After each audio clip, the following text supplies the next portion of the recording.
Hey guys. Live and drive. Y'all know sometimes I get caught living and driving, right? So I decided to wait until I went into the store and came out. So here I am. Questions answered. So I'm going to answer a few questions today. Y'all know whenever I get questions asked more than once, okay, I like to come and do a video on it. So today I'm going to do a video on a few questions that people were asking me this week in the group. A lot of them are new people. Some of them are not. Some of them are actually mastery students. Okay, so I'm Angela Cooper. I am a broker price opinion coach. I teach people how to do BPOs, broker price opinions, in 1 hour or less using a system that I have used for the last 17 plus years to get my BPOs done. People always want to know, how much money can you make? If you take one BPO is $40, you take 10 in one day, you make $400 for the day. You take 10 in a week, you make $400 for the week. 10 a month will make you $400 a month. Okay? So that's how that works. All right, so when you come on, guys, please go ahead and announce yourself. Let me know where you're chiming in from, your name, and where you're chiming in from. If you're a real estate agent, go ahead and drop a 1 in the comment section. If you are not a real estate agent, then you probably don't want to be on this video. All right, if you are just getting started with broker price opinions, drop a 1 in the comment section. If you're on this after the fact, guys, go ahead and hashtag replay and be sure to like the channel. If you see this video over on YouTube, be sure to go ahead and smash that subscribe button, because I'm going to be bringing you the goods at least once or twice a month on how to do your broker price opinions in 1 hour or less. Okay?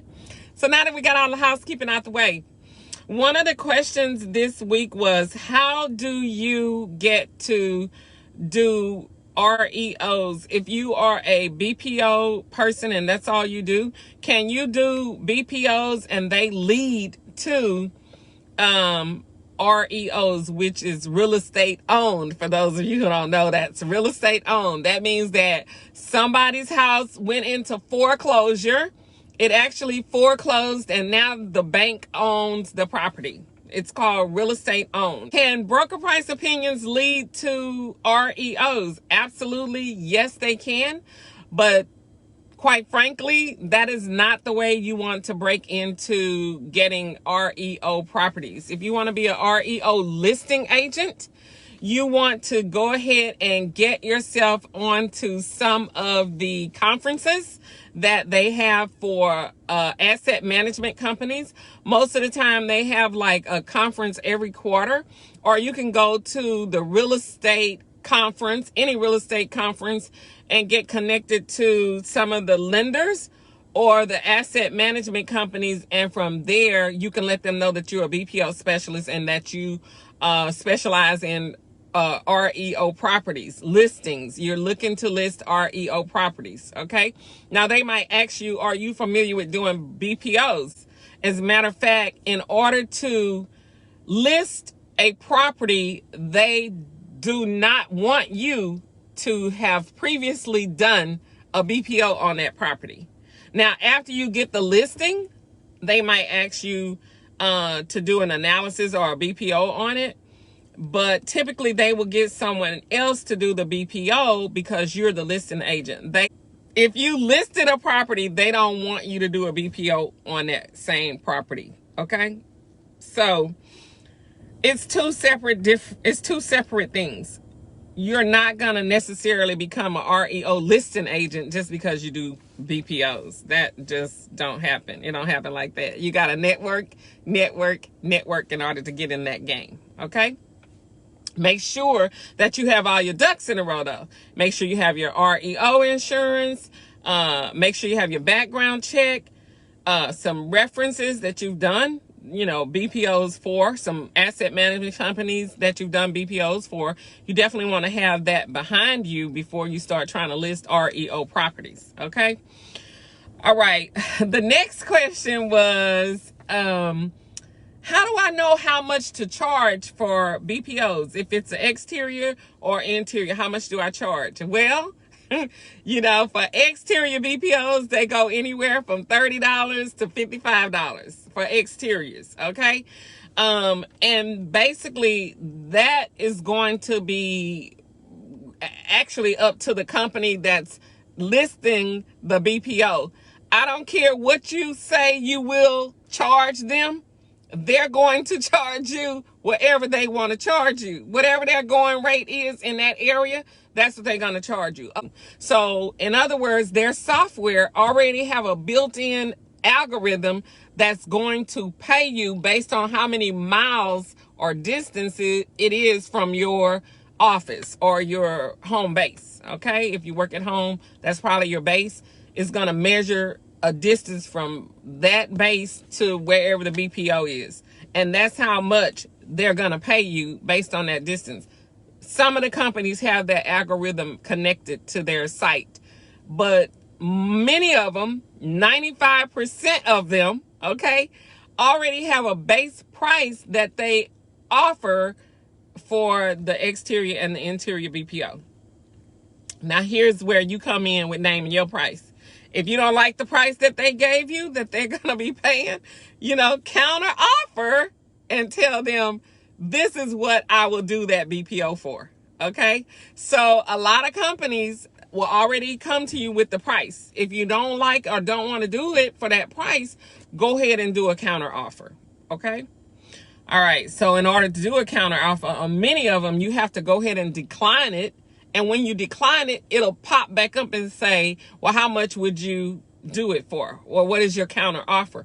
But be careful, because some of them, when you decline it, it's gone. Okay. So all of them are not built alike. You just have to know which ones you can counter offer by hitting the decline button and which ones you have to literally email your counter offer to.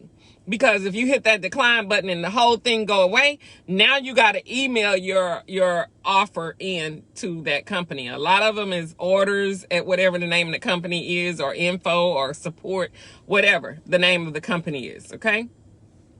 So you might want to kind of do your research and your due diligence before you hit that decline button. Because sometimes once you hit it, it's gone. Just saying. It's gone. Yes, gone. Okay. All right. And then I think the most difficult question that was asked this week was, I have a BPO I'm doing and I can only find 2 comps. I can only find 2 comps. Guys, you cannot do a BPO with just 2 comps. You have to have 3 listed comps and 3 sold comps in order to complete your bracket to create a value. Okay. You can never do a BPO with 2 listed comps and 3 sold comps, or 2 sold comps and 3 listed comps. How about 1 sold and 1 listed? That is absolutely not going to work. You need 6 comparable properties, 3 listed, 3 sold, to do a broker price opinion. Now we're not talking about a PCIR, I guess that's what they call it, property inspection report. Not that. You typically don't even have to have comps for that.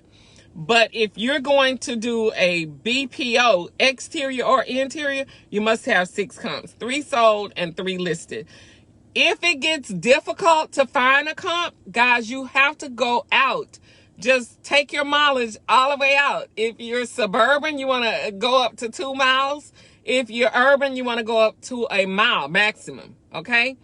But if it's rural, they want you to go up to 5 miles. However,